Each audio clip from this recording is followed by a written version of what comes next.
दक्षिण आफ्रिकेमधील डर्बनमध्ये होणारी 90 किलोमीटर अंतराची कॉम्रेड ही जगातली सर्वात अवघड मॅरेथॉन मानली जाते। जगभरामधील हजारो स्पर्धक यात सहभागी होत असतात।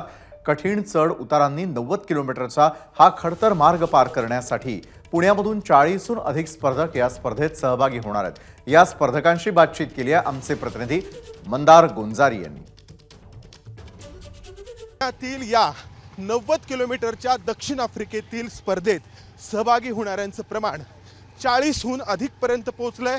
संपूर्ण हिंदुस्थानातून काही स्पर्धक या स्पर्धेत सहभागी होतात आणि मी जसं म्हटलं जगातील सर्वात अवघड मॅरेथॉन या स्पर्धेला मानलं जातं। यावर्षी 9 जूनला दक्षिण आफ्रिकेत ही स्पर्धा होतीये।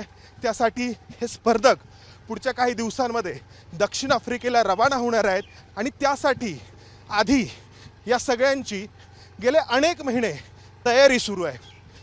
कशी तयारी आहे या गेल्या काही महिन्यांमधली तुमची? गेले 4 महिने आम्ही प्रॅक्टिस करतोय।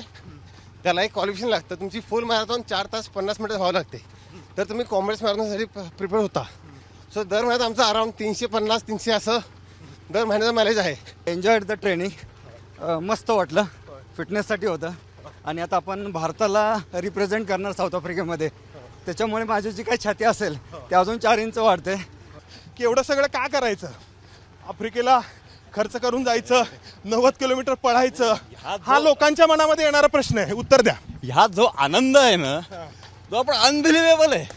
तुम्ही 90 किलोमीटर रन करताय आणि you are representing the India. सी तुमच्या मागं पाठीमागं इंडियाचा फ्लॅग किंवा आपण फ्लॅग जेव्हा तुम्ही करणार मॅरेथॉन पूर्ण आणि जेव्हा इंडियाचा फ्लॅग तुम्ही तो फडकवणार तिथे, तो आनंद तुम्हाला मिळणार आहे ना, दॅट इज समथिंग अनबिलिव्हेबल। हे जे 90 किलोमीटर स्पर्धा पळणारे कॉम्रेड्स आहेत त्यांच्याकडून प्रेरणा घ्यायला हरकत नाही। कॅमेरामन राजेश बिडकरसह मंदार गोंजारी, एबीपी माझा, पुणे।